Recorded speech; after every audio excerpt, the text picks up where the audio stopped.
Hey guys, Kelade here. Welcome to my Heroic Cabal kill slash commentary video. For this fight, you are going to be starting off with the Fathul, the buffier guy, right? Pop warrior cooldowns on him and start going ham on him. The other boss, the skinnier guy, he is going to be tanked by your range. In our case, we have a hunter tanking it. He actually did bring the boss over really quickly, so that's really nice for DPS to be able to start cleaving both bosses as fast as possible. This fight kind of feels like J Fire Masters, where you just have two bosses that you're cleaving throughout the entirety of the fight. And once he gets aggro, he should definitely be bringing it as often as you can. So in regards to like how you can do the highest DPS as a warrior in this fight, it most likely doesn't come from whatever efforts you're doing. It comes from whoever is taking the boss, right? The range guy, if he's constantly being able to bring his boss on top of the other one for you to cleave, that's a huge increase to your DPS, right? So the mechanics for this fight, once each boss drops 25% HP, so when they go to 75, 50, or 25% HP, they're going to get one of these relics that they're standing next to. So the first relic that we're doing is the Storm Annihilation. Just does raid-wide AoE damage, right? It gets worse and worse, basically. And then while you're taking this raid-wide damage, you're also going to get like a 3-second debuff where you do 50% less damage. So just watch out for that, right? If you don't have to like pop your DPS cooldowns at that moment, like I did with the Siegebreaker, maybe I could have waited a couple seconds. Don't do it, right? There's also those ads that you saw that unfortunately we just got 2 stacks of, right? They're going to start casting, and then you want to interrupt them differently. So whenever they finish the cast, they're going to blow up and do raid-wide damage. There's 3 ads. So the first ad, you just let the cast go through. That way it dies. Second ad, you interrupt. Third ad, you interrupt. And then you let the second ad go through. And the third ad, you interrupt again. So just pay attention to that. Most likely, you're going to have the range DPS interrupt. So you generally don't have to pay attention to it. But just be wary of what they are, right? Just in case you guys run out of range interrupts, you could always leap over there and kick it if necessary. So right here, once the first boss reaches 75%, it does it. Now we're pushing the second boss 75% doing it. You don't want to push both bosses, right, to the break points of 25% at the same time, because then you're going to get double the relics and double the damage, and that's probably a wipe. So just do it one at a time, right? Push one boss 75%, wait for healers to pick everybody up, and then get the second guy 75%. So this Echo right there, the way that you kill the ads on this fight, especially that ad, is that you have to get them to 25%. You use that lightning thing, right? It's going to kill everybody and everything below 25% HP, except for the 2 bosses, I guess. So you just want to make sure that it hit that ad. Unfortunately, the ad died or went to 25% HP after we used the relic, so it didn't die. So there's going to be a fear ad up the entire time. All you have to do for the fear ad is to just keep your range DPS on it whenever it starts casting fear again. In order to stop the fear cast, you just bring the ad to 1% HP.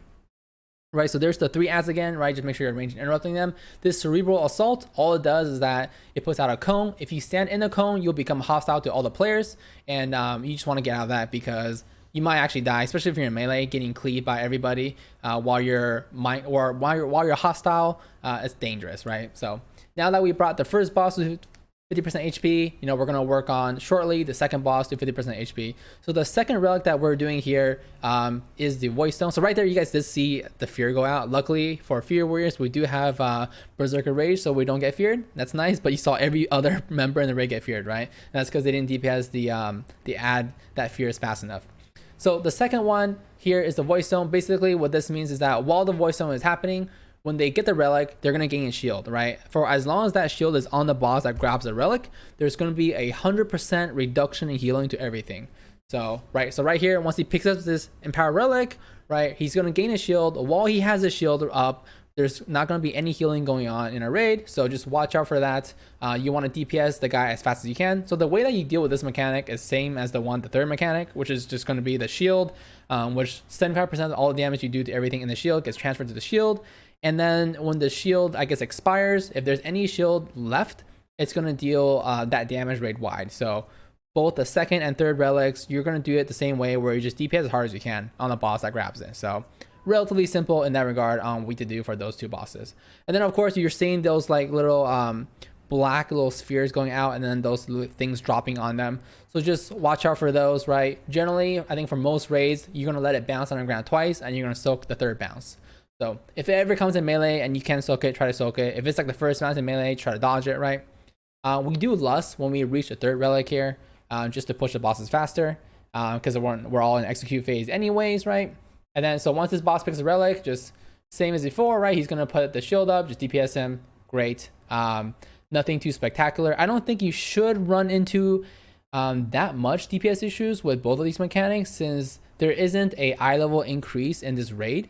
So all the damage that you do should be fine, because we're not really going to get that much more geared, right? Yeah, maybe you might get the trinkets from the next boss, because the trinkets are relatively OP for most specs in the game.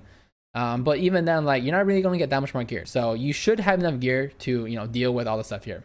So there was a call out to kill the ad right there, but apparently the ad disappears anyways, right? This is only our second time pulling this boss. So now we know, if the ad's out there like that, you don't really have to leap over there and get it. Did lose a little bit of uptime trying to kill that ad, because the ad got teleported right here to the beginning. So it's right next to us.